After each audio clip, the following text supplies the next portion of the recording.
Thank you so much, Cynthia, and thank you all. We're very excited to have you all here, and we're very excited to be providing you these updates as we move forward.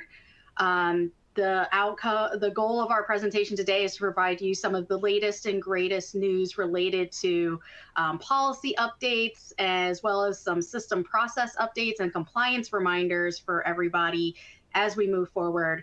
As Cynthia said, we have incorporated many of your questions within our presentation, but we are also going to try and save some time to be able to answer some of your questions live from the Q&A portion of the module. My name is Cosima Garst. I am the Acting Division Director of the Division of Grant Systems Integration within NIH OPERA, and I'm going to allow my colleague Brian to introduce himself as well. Hey everyone, my name is Brian Sasshurst. I'm an Assistant Grants Compliance Officer in the Division of Grants Compliance and Oversight within OPERA. Thanks. Thanks, Brian.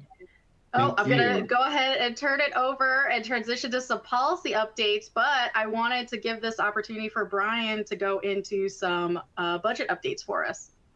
Great, thanks, Cosima. Well, so first we can talk about the NIH budget updates. The NIH has issued the notice extending the Continuing Appropriations Act. The guide notice is expected this week to reflect that the government funding has continued through February. And the salary limitations have also been released, and those are reflective of, effective January 1st of 2024. Additional guide notice is coming soon to reflect the next continuing resolution, which was recently passed and will be publicly shared as soon as it's ready. And then, so Cosima, I think you have some policy updates for us. Yes, Brian. Actually, I'm going to first turn it over to you for a quick question about our updates related to our subaward and consortium written agreements guidance. Yeah, thanks. So on September 15th, 2023, NIH issued a notice updating the final policy guidance for subaward consortium written agreements. And that provided several updates to Section 15.2 of the NIH Grants Policy Statement. So effective January 1st of this year, NIH is not able to support any agreement that does not meet the minimum requirements outlined in the section of the DPS. This requires foreign subrecipients to provide access to copies of all lab notes, data, and documentation supporting the research outcomes as described in progress reports to the primary recipient no less than once per year, in alignment with the timing requirements for your RPPRs, the Research Performance Progress Reports. This access may be entirely electronic. These actions that NIH took is in response to an OIG recommendation. And subrecipients who are unwilling to agree to the terms and conditions of the agreement may not enter into an agreement. And we'd recommend that you read the guide notice to read all of the factors that need to be addressed in the agreement between a prime and a foreign subrecipient. We do expect recipients to ask potential subrecipients in the application stage to submit language in their subaward written agreements that acknowledges this requirement. We expect subrecipients to share with prime recipients if the institution is foreign or domestic. And we expect recipients to update existing foreign subaward agreements within 60 days of the effective date, which was January 1st, 2024, to address the requirements outlined in the notice. Failure to comply with those requirements may mean that the subaward arrangement will not go forward. And once that subaward agreement is signed, NIH does expect subrecipients to comply with the conditions. And NIH will conduct compliance reviews to monitor that. NIH further reserves the right to take one or more enforcement actions, such as disallowing costs, withholding new awards, or wholly or partly suspending grants pending corrective action.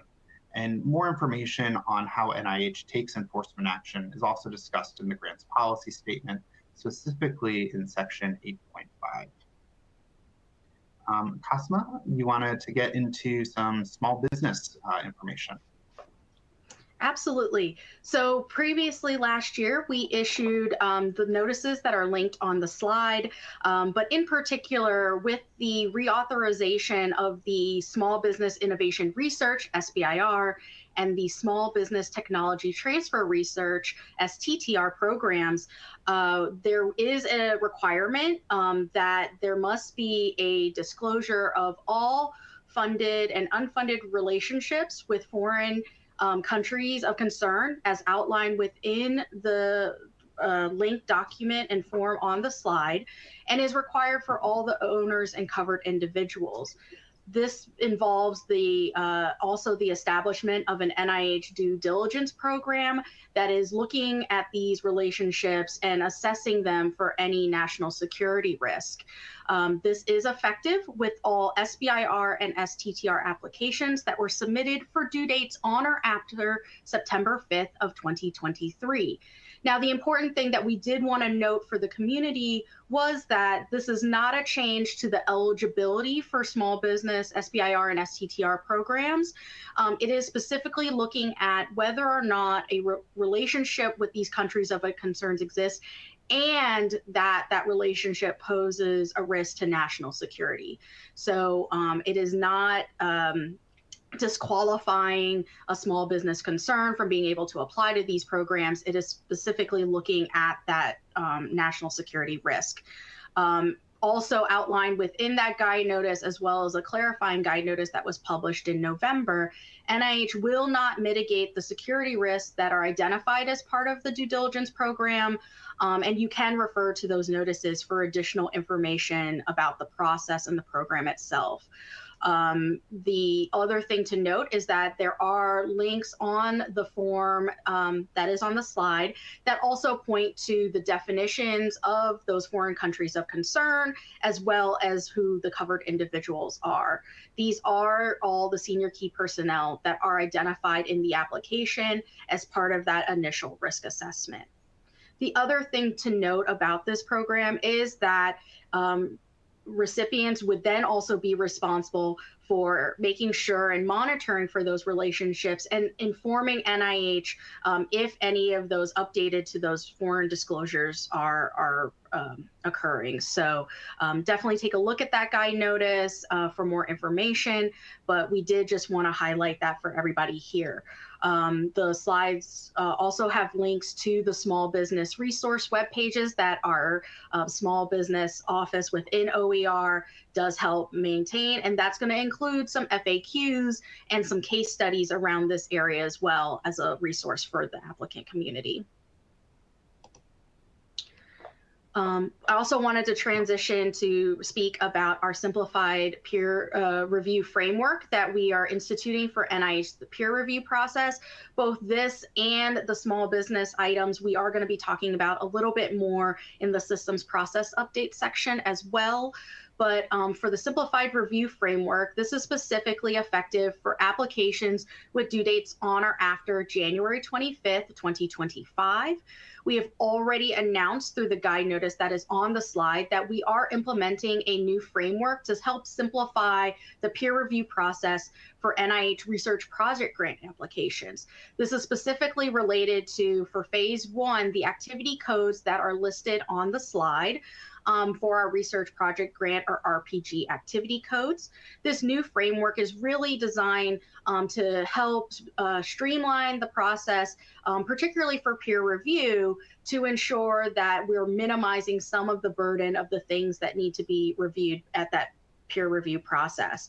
The input for this streamlining came from a myriad of resources over the years that echoed NIH's concerns that we have heard from the community regarding the lengthy and unclear review criteria and the possible effects of potential reputational bias on the peer review process. We do expect to better focus peer reviewers on the key questions that are needed to assess the scientific and technical merit of the proposed research projects. And we also want to direct folks to the Simplifying Review of RPG Applications resource that is on the slide. That is where we'll be posting additional information as this comes forth. You can see the actual updated to the simplified review framework. And this is also where further future communications will also be provided as more communications come out. Definitely expect to see more coming this spring and this summer. So with that, I am going to go ahead and transition into some of those system process updates for us. So namely, and to start things off, a topic that we know everybody is very interested in hearing about, the common forms for the biographical sketch and the current and pending other support. NIH has been working very closely with the National Science Foundation, NSF, and other federal agencies on adopting common forms, developing and adopting common forms for the biosketch and current and pending other support. This is really specifically coming out of the Office of Science Technology Policy, OSTP, Research Security Subcommittee recommendations and guidance, and really in response to the NSPM 33 presidential memorandum as well. The common forms have officially been cleared by OSTP and OMB. We provided a link on the slide to where they are currently posted on the NSF website. The adoption for NIH is going to follow a timeline that aligns with our implementation of Forms I. If you're asking what Forms I is, I am going to get to that at a later point, and know that formal communications on Forms I are going to be forthcoming as well, but that is going to be effective for due dates on or after January 25th, 2025.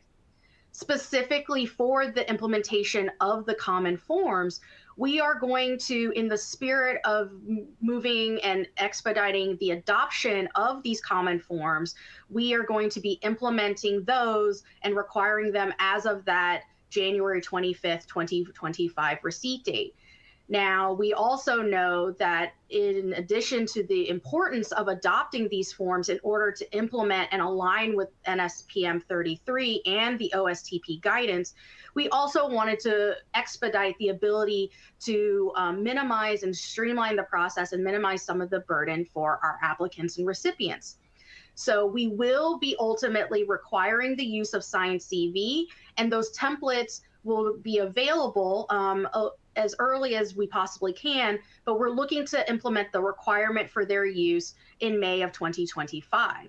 The reason that we are delaying the requirement for the use of signed CV is because we want to ensure that we have some system procedures and updates in place so that we can better accommodate APIs and other web service type functionality to help institutions that do have internal systems that may be better able to communicate and minimize some of the manual input that is currently causing some burden for our applicants and recipients. So that is when we are going to implement the requirement, when those APIs are in place, but expecting the requirement to go live for May of 2025.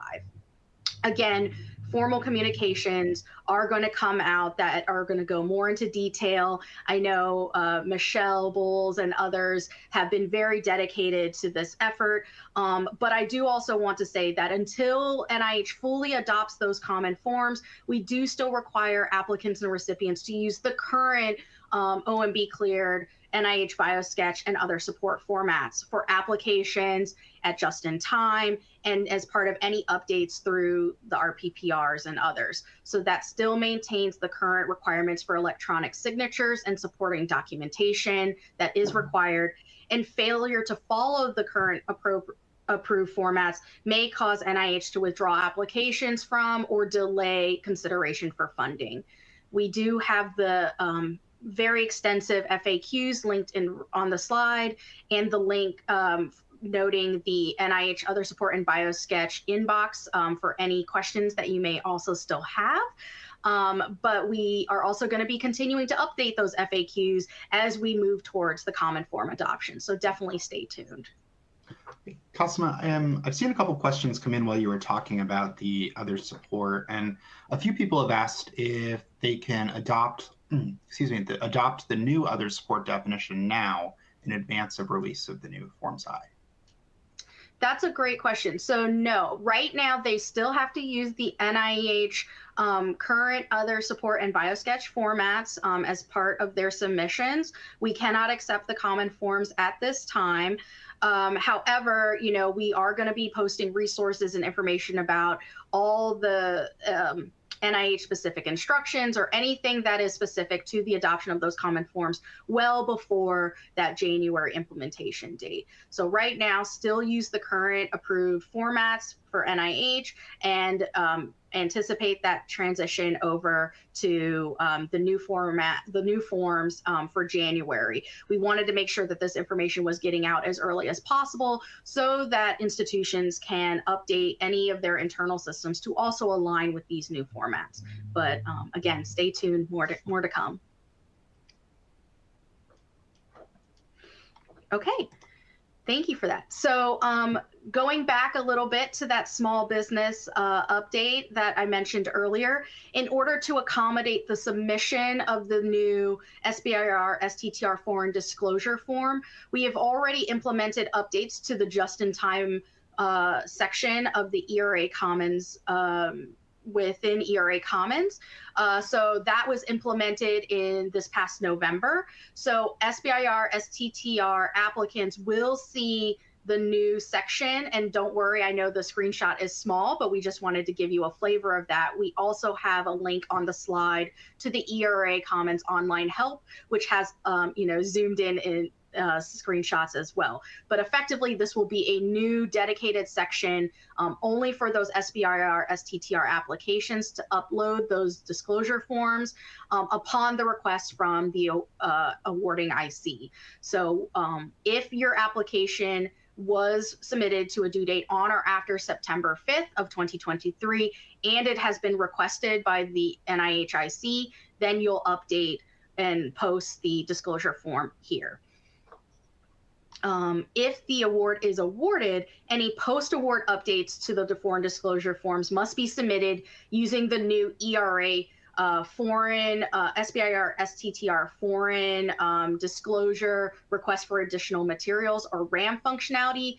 Additional details will be provided in future NIH updates. That functionality was deployed in December of this past year. However, we know right now those awards are not quite in the post-award process yet. So we're saving some of those details for future NIH updates, but it is available if needed. And the last systems process update that I have here is the reminder around the ERA Commons ID requirement.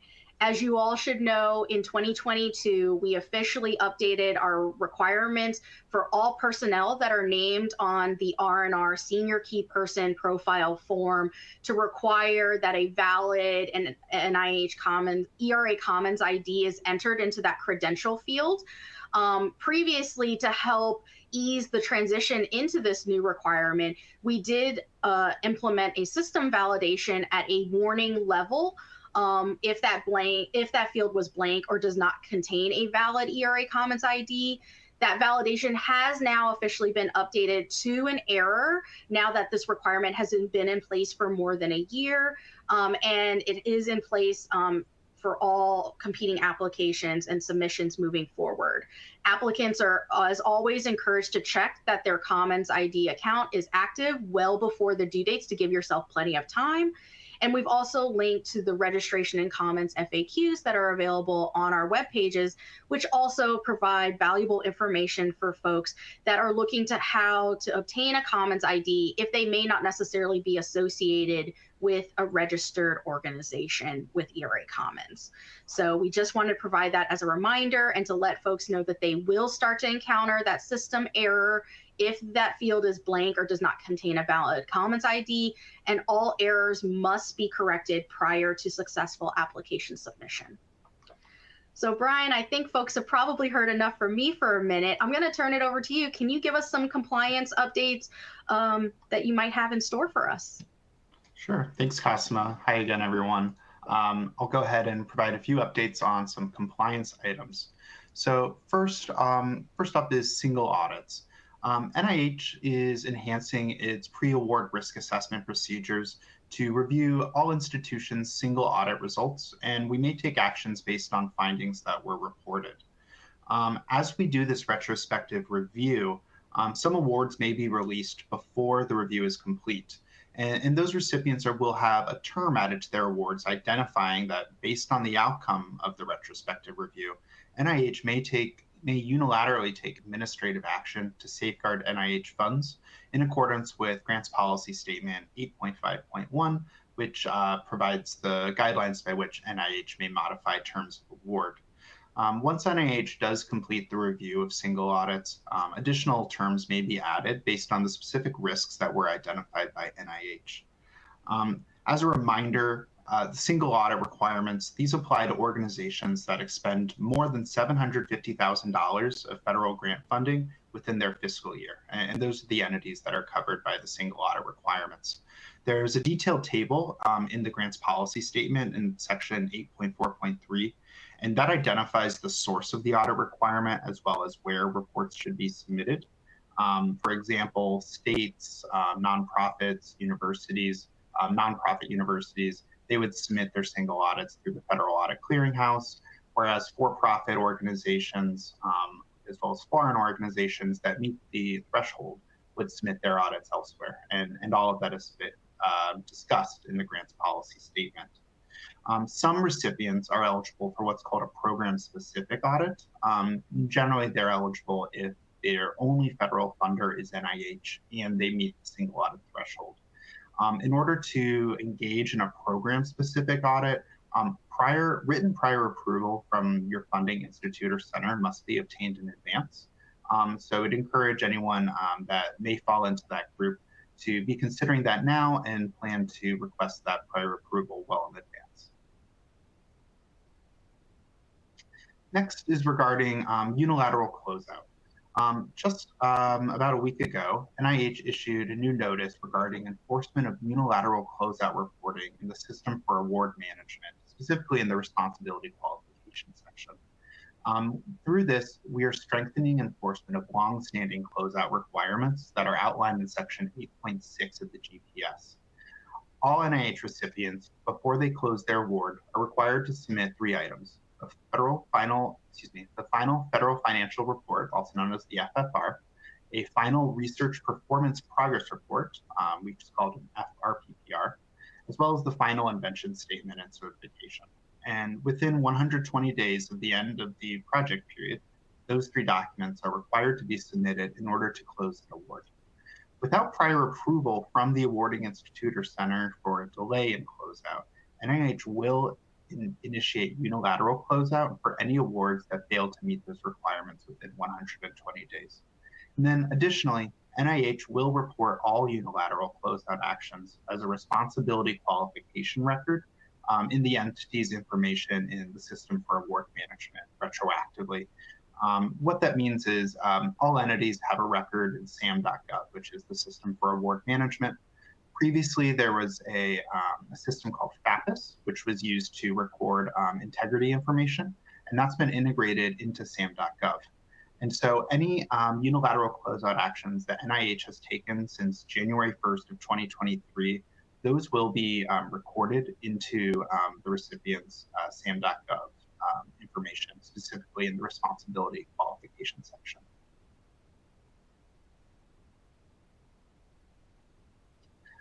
Next, I wanted to talk about the 90-day closeout reminder.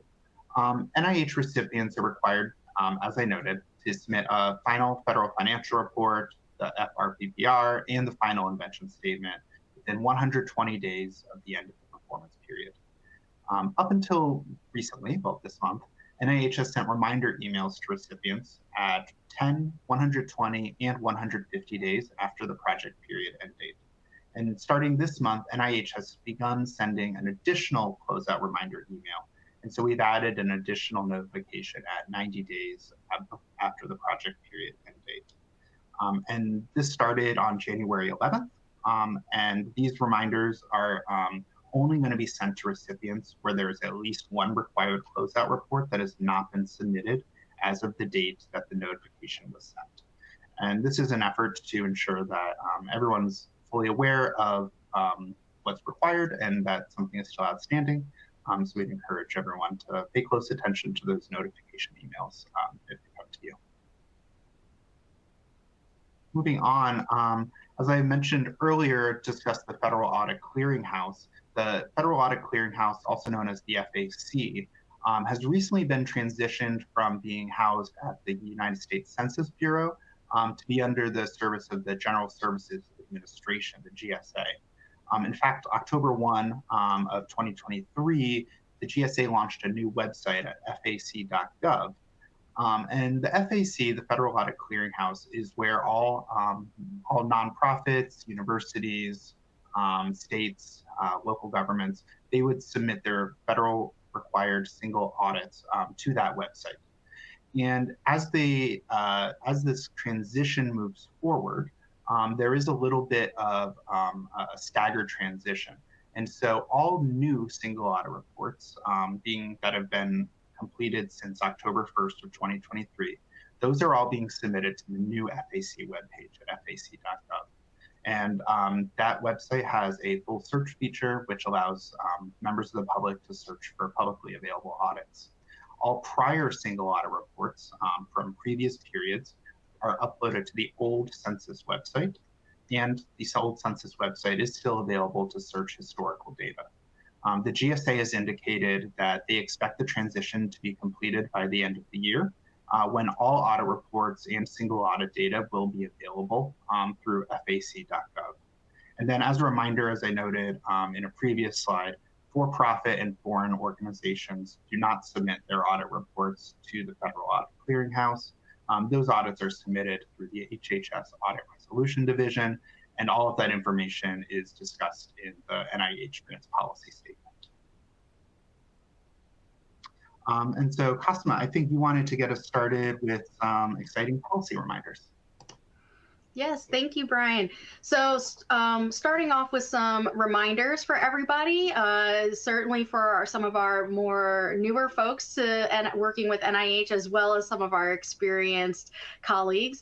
All annual research performance progress reports, RPPRs, have standard receipt dates based on whether or not they are non-SNAP, subject to our streamlined non-competing award process, SNAP, or multi-year funded. So for non-SNAP awards, that's approximately 60 days before the start of the next budget period.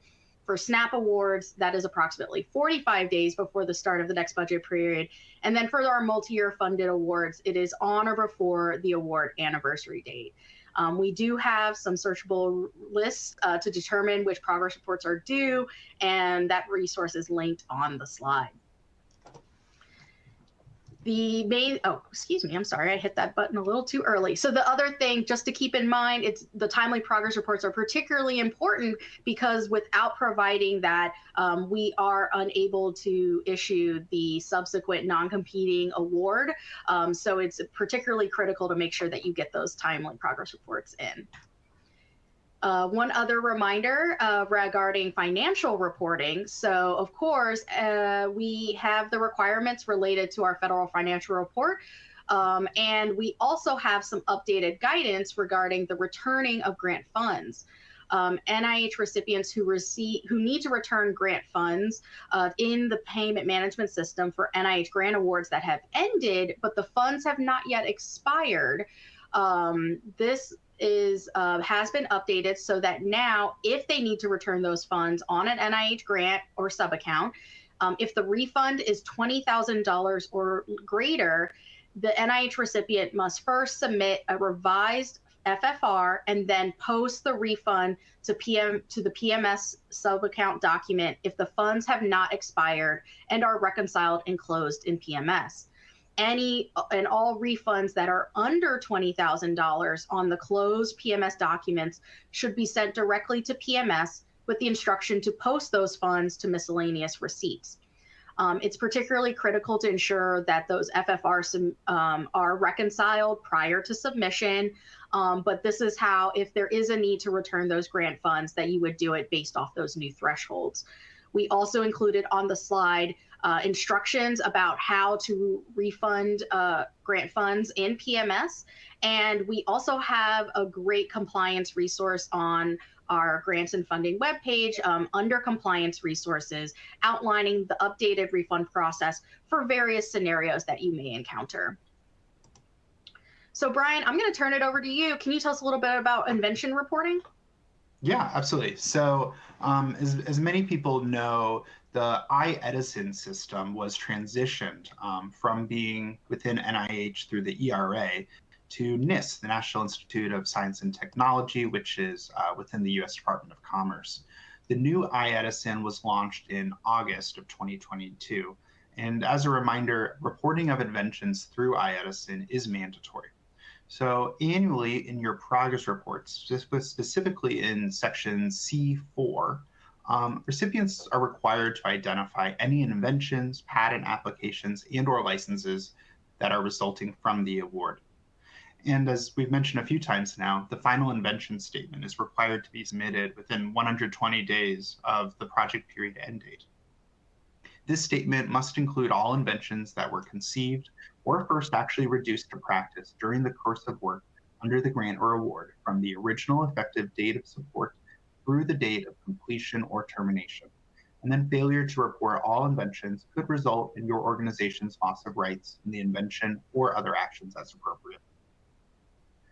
Additionally, per the Bayh-Dole Act, the government support clause is a statement acknowledging federal support of a subject invention that is required to be included in the specification of a U.S. patent application or a U.S. issued patent. The full details of this are discussed in the grant's policy statement, specifically in section 8.2.4. The government support clause is required to identify the National Institutes of Health as the funding agency. And there's some sample text here where the National Institutes of Health is required to be the entity that is listed as the funder, not, for instance, the National Institute of Mental Health. And it must also identify the two-letter institute code and 6-digit serial number in the government support clause. So that is a requirement when dealing with patented intellectual property. Cosima, I think you were going to share some information on more closeout requirements. That's right. So thanks, Brian. So basically, the closeout of an award is really done in sort of two manners, right? There's the administrative grants closeout as well as the financial closeout of the PMS sub-account or document. As we all know, that NIH continues to require and enforce long-standing closeout requirements that all the required closeout documentation indicated on the slide are due within 120 days of the project period end date, the end of the period of performance. NIH will initiate unilateral closeout, including potential enforcement actions if recipients fail to submit the final reports on time. And some of the emphasis on this is particularly because of the high commitment by NIH and the Department of Health and Human Services, really emphasizing the importance of timely administrative and financial closeout. Some of the ways that we are helping with this are, as Brian mentioned earlier, instituting that new 90-day closeout reminder letter.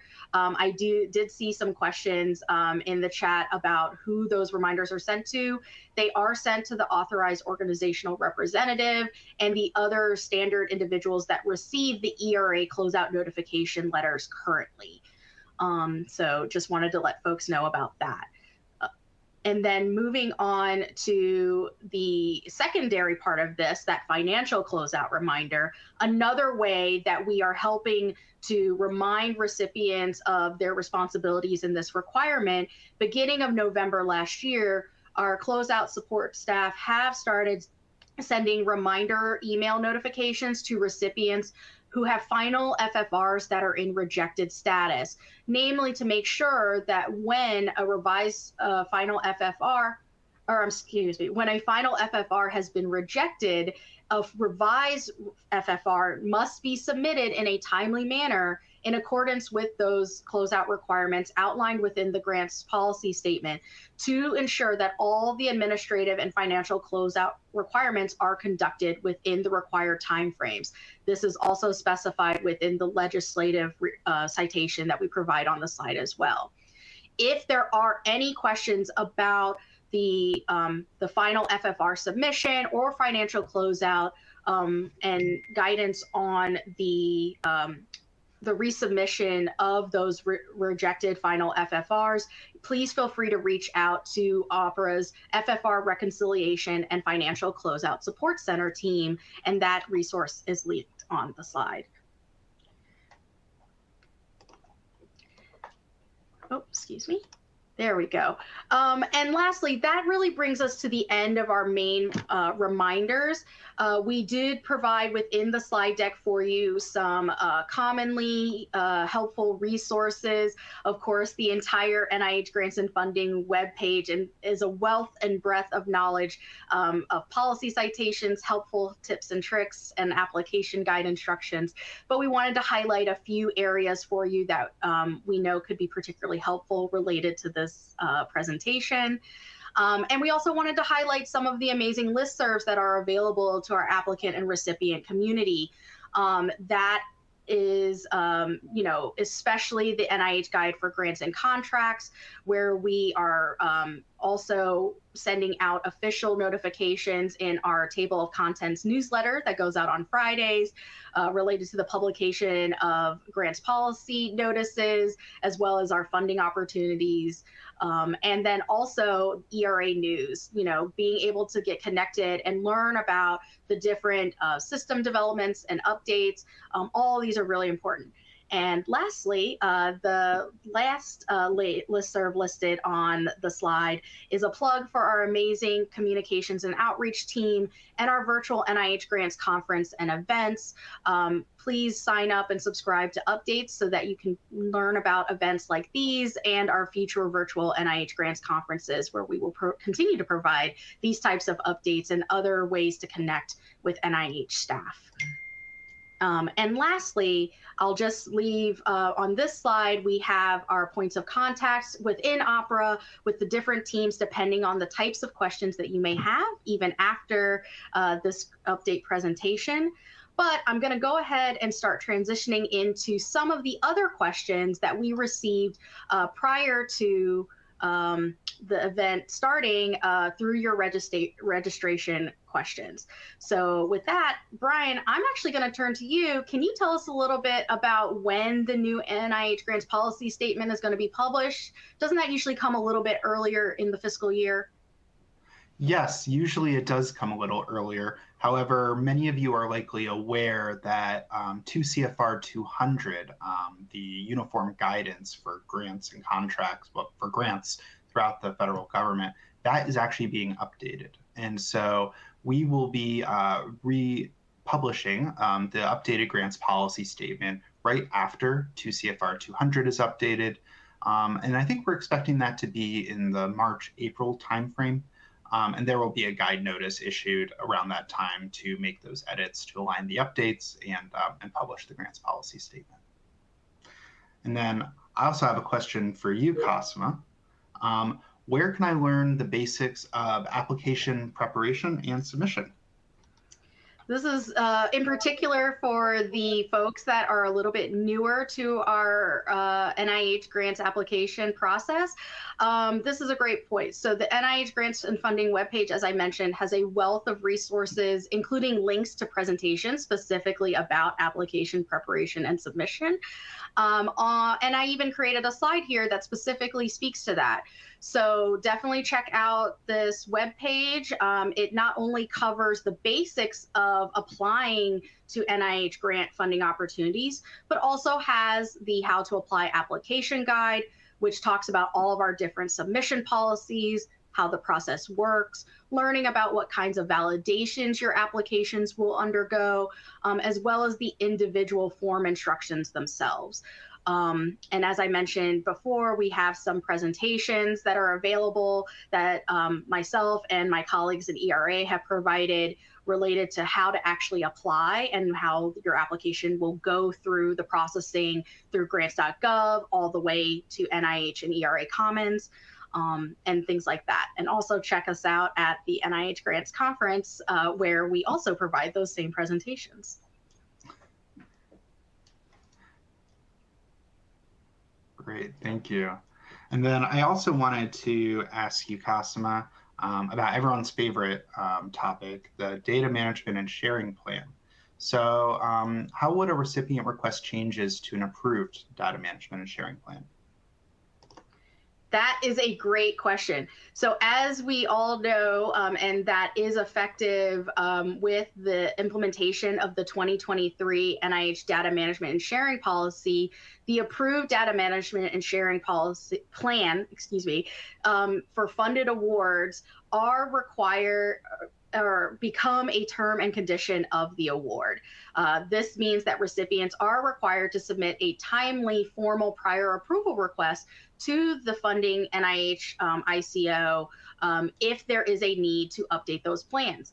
So for example, if there's a change in the data repository or a change in the timeline, et cetera. So effective October of last year, we did issue the guide notice that is linked on the slide that outlines that recipients are required to use the ERA Commons prior approval module to submit those prior approval requests for changes to an approved data management and sharing plan.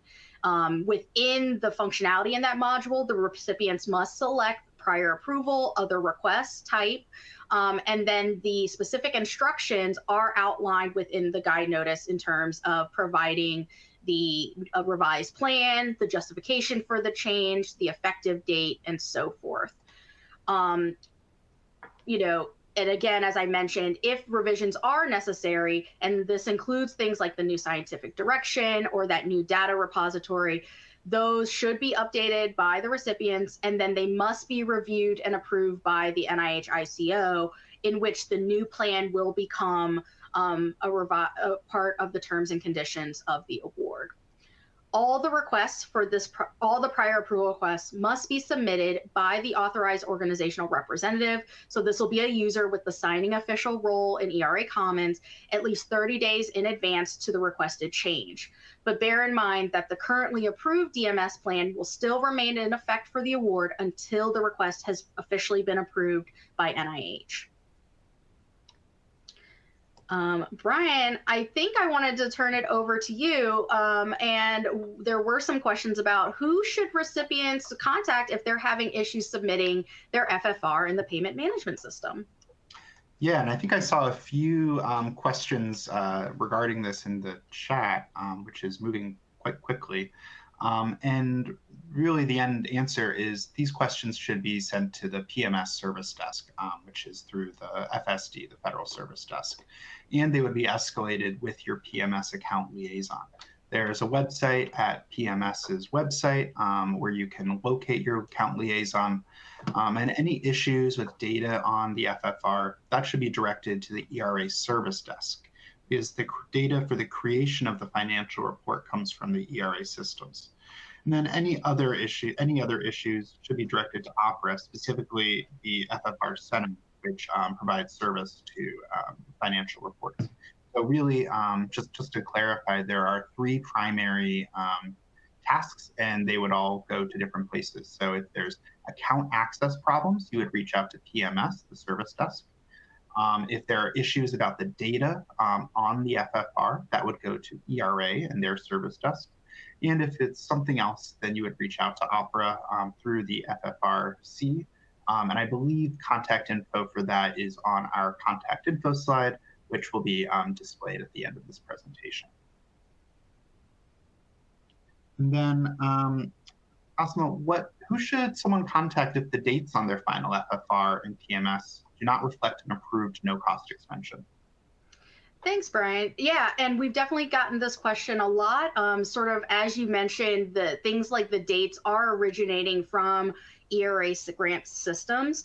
And, we have seen some instances where the final updated dates are being reflected within the accounting side of the payment management system when a no-cost extension has been approved, but not necessarily reflecting on the FFR side. In this case, recipients should contact the ERA service desk and request that the new end dates are pushed to the payment management system for the FFR. And if you do run into any further issues, you can contact the Opera FFR Center. That team is absolutely amazing under the leadership of Alan Watley, and they're incredibly responsive if you do run into any further technical challenges. But ERA will be the group that has to push that new date over to payment management systems FFR side. So with that, those are all the questions that we tried to address from before, from the questions from the registration. We do have for you, we're gonna leave up the points of contacts in our inboxes for any other questions you may have, but let's turn it over to the chat. Brian, I think I saw a question, and I'll hopefully be able to find it again, but folks wanted to know about whether or not there was gonna be a change to that single audit threshold. Change the single audit threshold. Not that I'm aware of. I believe it will be remaining at $750,000. I know a number of years ago it was at 500. If there is a change, I haven't seen it. Great. All right, I'm seeing a question about resubmissions of a P30 application and the first time that they're undergoing this. Definitely check out the same links for the application submission process on that resource slide. The main reason being that the instructions are the same from the standpoint of how to complete the forms and things like that. And we even have call outs within the application instructions about anything that's specific for the resubmission application type. Also, in the top portion of the How to Apply application guide page, we have a link to our submission policies and information about resubmissions. So definitely check that out as well. And Cosma, I have an interesting question regarding the subrecipient, foreign subrecipient data sharing. One person asks if we could address when data is stored on a third-party platform. Does the policy require the PI to retain access, or will they need the actual underlying data? So again, the updated clarification on that final guidance was that they do need the access, not only the PI, but also the authorized organizational representatives, as they are the official recipients, the prime recipient of the NIH grant award. I hope that helps answer your question. And just another further note on the subrecipient piece of things, I know Brian mentioned this, but definitely just to reiterate the value of going and checking out that open mic blog and the recording of the session that Dr. Lauer, Michelle Bowles, and Dr. Tabak did, really talking about the driver behind and the importance of this update. And as Brian mentioned, that was in response to the OIG recommendation. So definitely encourage everybody to check that out. Now, Cosma, I saw a couple questions about people who wanted to know about SNAP, the Streamlined Funding Program. What is the difference between SNAP and non-SNAP? Great question. And I believe the link also included on the slides for the grants policy statement point to that as well. But effectively, our streamlined non-competing award process is some additional flexibilities and authorities that the recipients have in certain cases, right? So like, for example, your typical research project grant is normally going to fall under SNAP or the streamlined non-competing award process. This means that they do not need to necessarily provide a detailed budget as part of their annual RPPR, and that they also typically will not need to submit annual FFRs as part of their progress reporting. So it's the ability to provide a little bit more of a streamlined progress reporting as part of their terms and conditions of the award. More information on that is within the grants policy statement. I'm going to try and dig up that citation for you and link it as well. Well, while you look for that, I can answer another question or two from the Q&A box. Some folks are asking about the updated salary caps, which we mentioned in a previous slide, were passed and have been incorporated through a guide notice. The updated salary guides, I believe, those are effective January 1st, even if the guide notice was published later. So correct me if I'm wrong, but the applications submitted after January 1st would be able to take advantage of those revised salary caps. And then there's also several questions coming in asking about recordings and slides. And I believe the slides will be made available, and a recording should be put up on our YouTube page and linked through our various channels in the near future after it's ensured that it's fully accessible for everyone. Now, let's see, let's find some other additional questions. They are coming in. We've received more than 300 questions in the last 1 hour, so bear with us while we search and see what can be handled real quick. Cosima, I see a question about Forms I. When is that going to come out? Yes, so Forms I will be effective for due dates on or applications submitted for due dates on or after January 25th, 2025. Look for our formal communications and guide notice coming out early this spring. That'll have some more details for you, but the real driver is not only the adoption of the common forms for other support in BioSketch, but will also be critical for the implementation of our simplified review framework. So again, more to come, but that is the effective date for Forms I. And I also have a quick clarification. There was a question about the threshold for single audits being raised. And apparently the OMB has proposed raising that rate from $750,000 to $1 million. And so it does appear that that will likely be happening. And so it should be included in 2 CFR 200 in the upcoming revision in March or April, which would then be incorporated into the NIH grants policy statement. And just a reminder, the threshold is specifically in federal dollars expended, not awarded, within the recipient's fiscal year. And that's how it's determined whether or not an entity is required to go through the single audit process and submit that to its funders. And again, I do see some questions asking about the common form implementation. Just a reminder to everybody, we will not, NIH will only accept the current NIH other support in BioSketch formats until that effective date.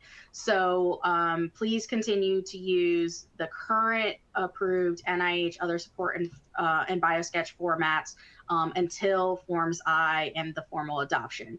We'll again further outline this within the communications and resources that will be provided, but we do need folks to continue to use our OMB cleared formats.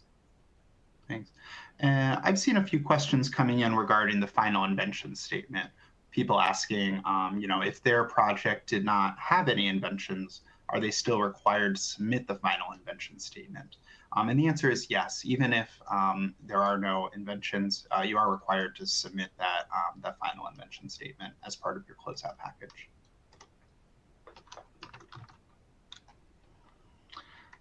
Let's see, and they are still coming in, so I'm glad to hear it. So one question that I'm seeing is regarding specific information on NRSA stipends. Do we have any information yet on when the NRSA stipend updates will be coming? I know that they'll be coming soon and will be communicated officially by an updated guide notice. So stay tuned. They tend to come not too far after the salary cap updates, but they are being finalized and will be coming soon. Thanks. Let's see. There's some other questions that I see. So there is one question about how do people provide feedback on to Opera when it comes to updates to the grants policy statement. And Cosima, correct me if I'm wrong, but I believe some policy updates are actually published through the Federal Register, which has an ability to allow people to do public comments. Is that correct? Yes, I believe that's correct. Our Division of Grants Policy works very closely with folks in getting that Federal Register notice published and responding to any comments. But if you have any specific feedback regarding the grants policy statement, you can also reach out to the grants policy inbox and the Division of Grants Policy within Opera. And you can also follow up there, because we know sometimes those things will pop up, whether it's questions or other things, even after the publication. Great, thank you.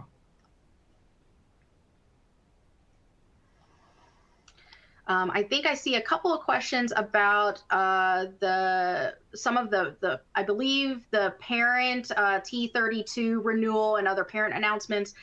The main thing to keep in mind for folks is that anything that is listed on our parent funding opportunities webpage are typically going to be renewed. On occasion, they are extended as we are working towards other updates. And so the T32 will be renewed and reissued. The timing of that, I believe, is still under the works as it relates to Forms I and other things, but it will either be reissued or extended. If you do have any questions specifically about any of the training funding opportunities, you can reach out to the NIH training inbox. I'll grab that and put it in the chat as well. And that is monitored by OER's Division of Biomedical Research Workforce. Thanks. And I saw a question from someone who was asking, how do they get added to some of these NIH listservs? And really what I'd recommend is you would just head over to our NIH website and you can search for OER listservs, or you can use your favorite web search product to search for NIH OER listservs, and there's a great page that contains all of the listservs and RSS feeds through the Office of Extramural Research at NIH. There's a listserv about what's happening in ERA, in SEED for small businesses, the updates for our grants and contracts guides, as well as information on upcoming NIH grant events and laboratory animal welfare. So lots of great resources there, as well as links to our external blogs and other information. So I would encourage searching for that, or going through our website and locating that on the news and events page of the grants.nih.gov.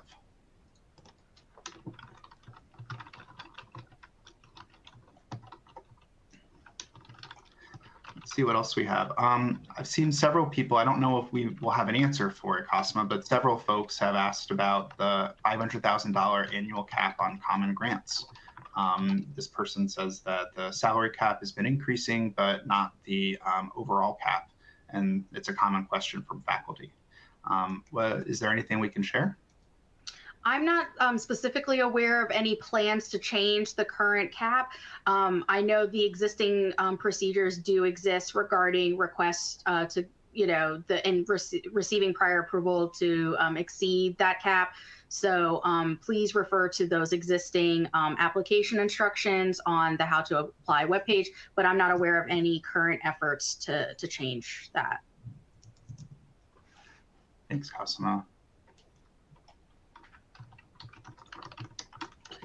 And let's see. So A few folks are asking about when the next virtual conference is. I don't know if that has been publicly posted yet. However, like I mentioned just a moment ago, there is a website where you can subscribe to our listserv on NIH events. And I'm sure that once the conference information is ready to be shared publicly, that would be a great place to be so you can be notified quickly. I do see a question about the content requirements within the BioSketch and current and other support documents. So there will be content changes from the standpoint that we will be adopting those common forms and the associated definitions. There may be a little bit of clarifying instructions related to the NIH how to complete those sections. But again, that is all being finalized and will be part of those communications. However, we will also still be collecting some NIH-specific information in another location. So that is all being finalized as part of the implementation details that will be communicated after we coordinate with OSTP regarding our implementation plan. So stay tuned, but there will be some updates, but in general, any NIH-specific information that we still need to collect will be collected through another avenue. So more to come. Please know that that'll be forthcoming as well. Yeah, and I have another question, Cosima. This person's asking who to reach out to. They're saying that there was an employee who was an AOR, and they retired last year, and their role was removed from ERA Commons, but some of the reminder emails are still being sent to that email address. And who can they contact to get that looked at? That is a great question. I would recommend reaching out to the ERA service desk first. Some of the technology around the notifications can be a little bit complex depending on whether it's pulling from the institutional profile within the ERA Commons versus the individual grant record information because of those specific grant needs. So it's possible that that individual may have still been associated with the grant, but not necessarily the IPF. We definitely always encourage institutions to make sure that their IPF sort of general notification updates are kept consistent to the greatest extent possible. But definitely recommend reaching out to the ERA service desk first, just to determine what might be causing it in the case of any particular notifications that you're referring to. It may require some reach out to the NIH grants management specialist, but it may also be something that ERA can assist with. Great, thank you. And yeah, there have been a few other questions about, who should I contact about a problem? And I wonder if maybe sort of the slide we have in front of you right now, these different divisions can handle probably quite a bit of questions that come in. And if not, everyone that receives them would be more than happy to direct you to where your question should go. Grants Policy handles the grants policy statement and our notices. Grants Compliance and Oversight handles questions about compliance issues. Systems Policy Branch, that's Cosima, and anything involving systems. And then there's also inventions, technology, and FFRs, and all of those contacts are right there. And just encourage folks with questions to reach out to whoever looks best. And if it's not right, they will happily direct you to where you need to be. Yeah, absolutely. And I did see someone asking about the ERA Commons. I am going to put that in the response to that question as well, so that folks have access to that help desk information.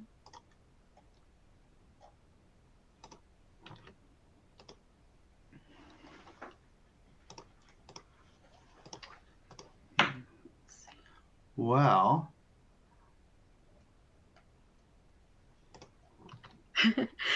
we're just trying to go through as many as we can. Sorry. Yeah. I wondered if,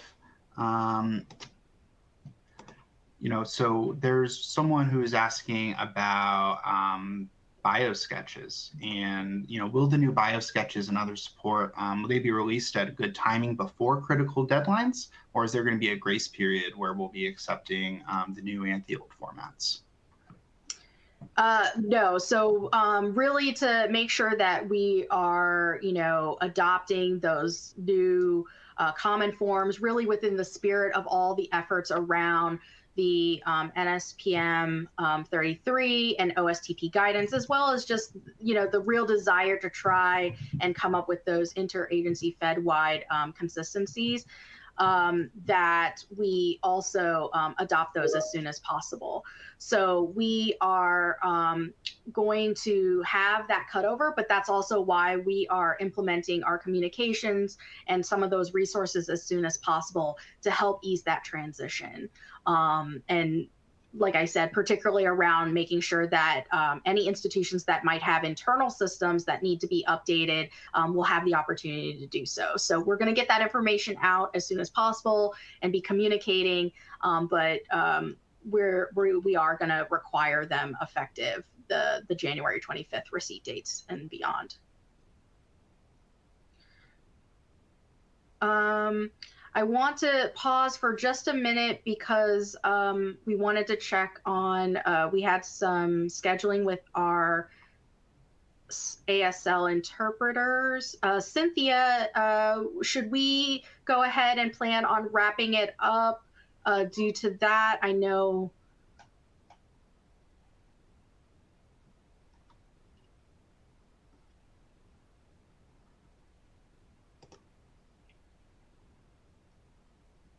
I'm sorry, I know you weren't originally planning on coming back on. With a new platform that you're piloting, there's all, and as you can see, it's complicated. I was trying to find how to get back on. So, so we have some scheduling issues. It looks like. Okay. So what time is it now? It's 2:15.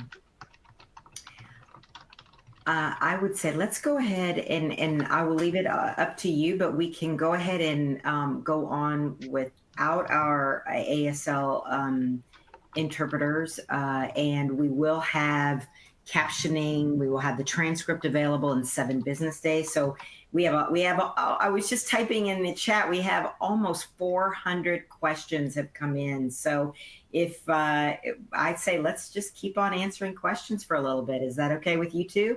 Brian and Cosma, I know you were working you hard this hour and a half. Yeah, I think we can go for a little bit more, but we'll just maybe answer like 1 or 2 more questions, and then we'll go ahead and step away. We want to make sure that we have all those considerations for our interpreters. Absolutely, let's do that. That's a great compromise. Yes. So I think there's one question about who to contact for permission to add an appropriate cost to an NIH award that's over 90 days. Just to make sure that I'm understanding this correctly from the user from Georgetown, I believe if there's any question about being able to associate a particular cost and attributing that to the NIH award, you should contact your NIH grants management specialist regarding anything that might require the prior approval. So if that's what you're getting at, I would recommend starting with your NIH grants management specialist. Great. And then I also saw a question on whether or not there's a delay in sending out notices of award. I would just recommend to the person who asked about expecting to have received these notices by now, but hasn't, it might be a good idea to reach out to your grants manager and check in just to touch base and see if there's anything that they need. Thank you so much, Brian. I definitely think we're ready to wrap up here. We want to thank you all so much for your time and your patience as we piloted this new platform. We hope that you found this helpful. We know we were not necessarily able to get to all of your questions today during this time, but that we are going to be taking them back and making sure that we can use them to update our resources and FAQs and other information as we move forward. And thank you, everyone. All right. Well, thank you all. Appreciate the time and have a great rest of your day.